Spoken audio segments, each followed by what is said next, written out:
Hello friends, જય અંબે, જય માતાજી. કેમ છો બધા? મજામાં. સ્વાગત છે તમારું મારી રસોઈની ચેનલમાં. આજે આપણે બનાવીશું મસ્ત જીરા ખારી ઘરે જ.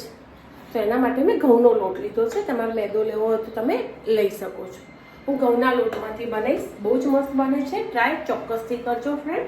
તો ચલો પહેલાં શરૂઆત કરીએ. એના પહેલાં હાથ ધોઈ લઈએ. આટો ચાળ્યો ત્યારે હાથ ધોઈને ચાળ્યા હતા.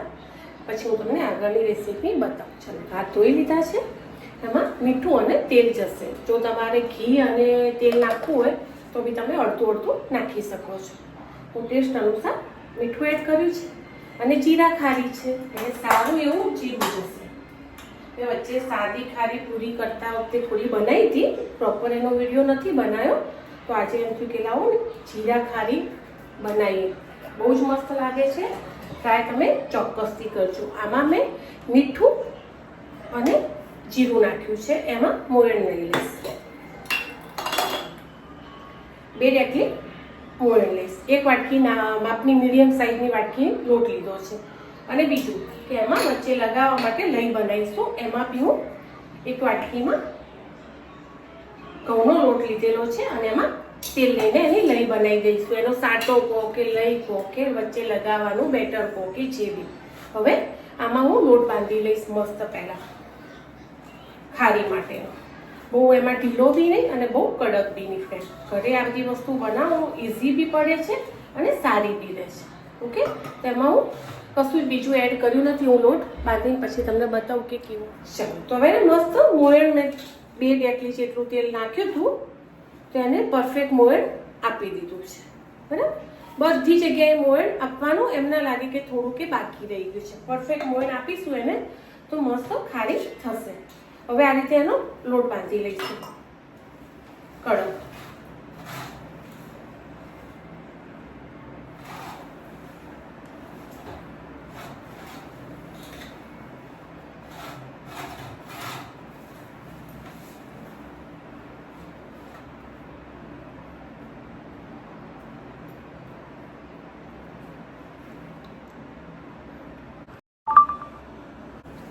ચલો, તો જીરા ખારી માટે લોટ બાંધી લીધો છે. હવે એના લોયા કરીશું આપણે સરખા 4. પછી એની રોટલી જેવા મોટી 4 રોટલીઓ વણી લઈશું. એમાં લઈ લગાવી પછી આપણે ખારીનો આકાર આપીશું. રોટલીનો લોટ કે ભાખરીનો લોટ એવો નહીં, પણ એવો વચ્ચે મીડિયમ લોટ તમારે મસ્ત બાંધીને તૈયાર કરો. આ રીતે 4 લોયા કરી દીધા છે મેં. હવે હું એને વણી લઈશ. 4 રોટલીઓ મોટી સરખી. પછી બતાવું કે આગળ શું કરવું. આ રીતે 4 રોટલીઓ વણી લઈશ મોટી. બરાબર, તો આ રીતે રોટલી વણી લીધી છે. હવે આપણે જે ઘઉંના લોટનો સાટો બનાવ્યો હતો કે લઈ કહો કે જે બી તમે નામ આલો, એને આ રીતે મસ્ત બધે પ્રોપર બધી જગ્યાએ એને લગાવી દઈશું. કોઈ જગ્યાએ છૂટવી ના જોઈએ. હવે એના ઉપર આપણે કોરો લોટ નાખીશું.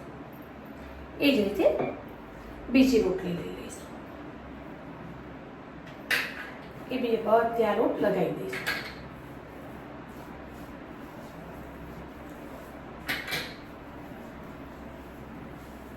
એ રીતે પાછો કોરો લોટ પકડાઈ દઈશું અને ફરીથી એ પ્રોસેસ કરીશું.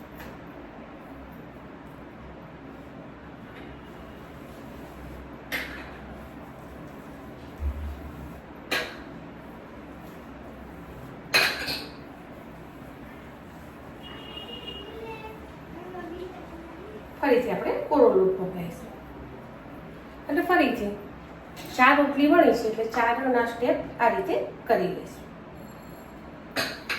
ફરીથી આપણે જે ઘઉં લોટની અને તેલની લઈ કરી હતી એ બધે પ્રોપર લગાવી દઈશું. ફરીથી એનો કોરો લોટ. એ પાછું ફરી એનો સ્ટેપ, પણ થોડુંક મારે ખૂટ્યું છે તો હું ફરી કરી દઈશ.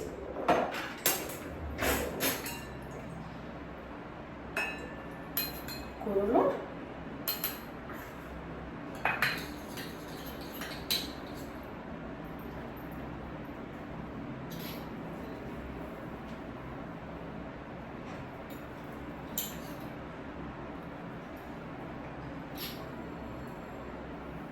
ફરીથી અને વાળી દઈશું. આ રીતે ખારી માટે તૈયાર. હવે આને 5 મિનિટ આપણે ફ્રીજમાં મૂકી દઈશું. 5 મિનિટ પછી બીજું વણીને એની ખારીની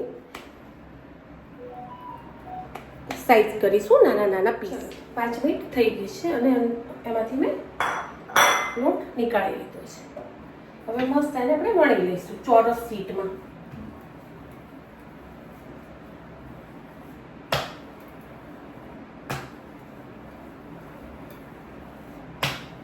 બહુ વજન નહીં વણવાનું, તો આપણે લેયર બધા ચોટી ના જાય.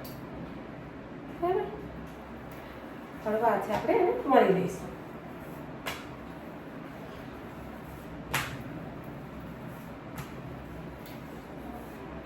ઘઉંની ખારી છે, બહુ જ મસ્ત થાય છે ફ્રેન્ડ. ટ્રાય ચોક્કસથી કરજો. બતાવું તમને આગળ વિડીયોમાં, કારણ કે છોકરાઓ માટે બી સારું રહેશે. ટિફિનમાં આપવું હોય, તમારે ક્યાંય જવું હોય તો લઈ જવી હોય તો.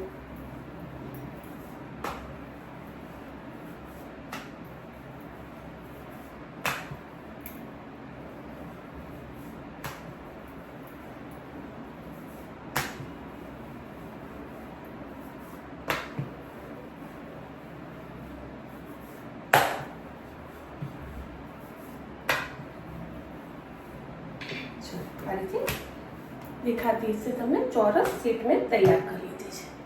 બરાબર, હવે એને તો બી ચોરસ કરી લઈશું, સાઈડો કાપીને. એ પછી આપણે ઉપયોગમાં લઈ લઈશું.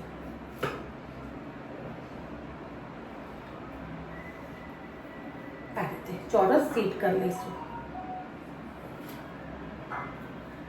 દેખાય છે ને? હવે તમારે ખારીની જેટલી સાઈઝ રાખવી હોય એટલા કાપા કરી લેવાના.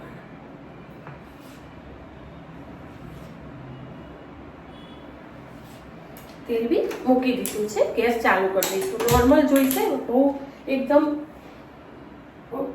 ફૂલ નહીં જોઈએ ફ્રેન્ડ. આ છે ખારી વણીને તૈયાર. કારણ કે બહુ નાની બી મેં નથી રાખી અને બહુ મોટી બી નથી રાખી. ઓકે, બધા એના લેયર ખુલ્લા છે. દેખાય છે ને તમને? ચારે બાજુથી એના લેયર ખુલેલા હોવા જોઈએ. બસ હવે આપણે એમ લાગે કે મસ્ત તેલ આવી ગયું છે નોર્મલ, ત્યારે એને તળીશું.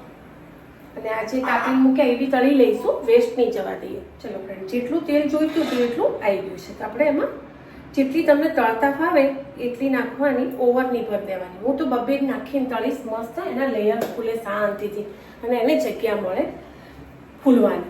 કારણ કે આપણે ઓવર તેલ તો મૂકતા નથી, માપનું તેલ મૂકીએ પછી વેસ્ટ જાય ખોટું તળેલું તેલ. એટલા માટે ધીમે ધીમે તળીશું. એના પ્રોપર લેયર ખુલે હું તમને બતાવું. એકદમ ફૂલ બી તેલ નહીં આવવા દેવાનું, એકદમ ધીમું બી ફ્રેન્ડ નહીં ના હોવું જોઈએ કે એકદમ તેલ ભરાઈ જાય અને ફૂલ હોય તો ઉપરથી બળી જાય, એની અંદરથી કાચી રહી જાય. એને લેયર ખોલવાનો ટાઈમ મળવો જોઈએ.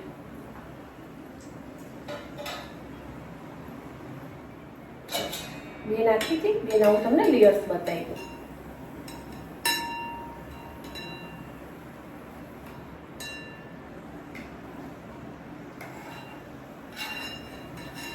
ગરમ છે, દેખાય છે?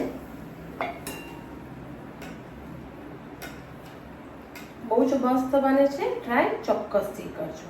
હવે આપણે નીકાળી લઈશું અને બબ્બે તળી લઈશું. ઠીક અંદર સુધી એના લેયર તળાવવા જોઈએ. ભાગીને હું તમને બતાવું.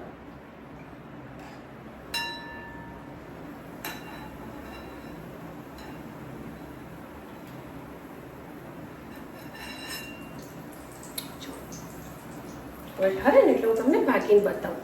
આ છે જીરા ખારી ઘઉંના લોટની. ટ્રાય ચોક્કસથી કરજો ફ્રેન્ડ.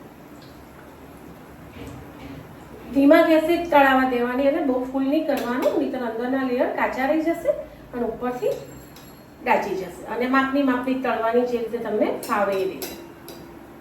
બહુ જ ઇઝી છે ફ્રેન્ડ, કશું જ નથી. ઘરે આ બધી વસ્તુ બનાવી હા, પ્રોપર એ લોકો જેટલું પેલું ના કરી શકીએ આપણે, પણ હેલ્ધી ખાવું હોય તો થોડું ઘણું તો ચાલે ફ્રેન્ડ. કારણ કે એ લોકો કેવી વસ્તુ વાપરતા હોય, એ લોકો લગભગ ડાલડા ઘી ને બધું આમાં વાપરતા હોય છે.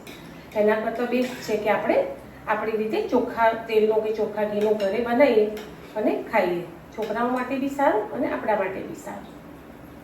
ચાલો, એ જ રીતે ધીમા તાપે તળી લઈશું અને ઠરે એટલે હું તમને પ્રોપર એના લેયરને ક્રિસ્પી કેટલી થઈ છે એ બી બતાવું. ચલો બતાવું તમને કે કેટલી. બહુ જ જો ઠેક અંદર સુધીના લેયર બધા ફૂલ્યા છે. ફ્લેમ ગરમ છે. જો ટ્રાય ચોક્કસથી કરજો ફ્રેન્ડ. જો બીજી બી છે, બહુ જ ક્રિસ્પી થાય છે. ઘરે બનાવજો, બહુ જ મસ્ત છોકરાઓ માટે. એ રીતે ફરીથી તળી લઈશું. જો હજુ તળાય જ છે, દેખાય છે લેયર.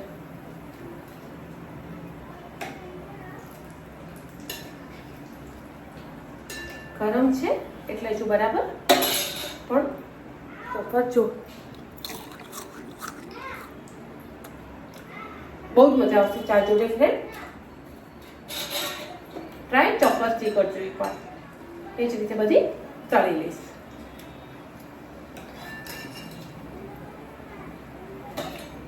આ છે તૈયાર છે મારી મસ્ત ઘઉંના લોટની જીરા ખારી. ચોક્કસથી ટ્રાય કરજો, બનાવજો ફ્રેન્ડ. છોકરાઓ માટે બહુ જ મસ્ત બને છે અને હેલ્ધી બને છે. મળીએ આગળના નવા બ્લોગમાં.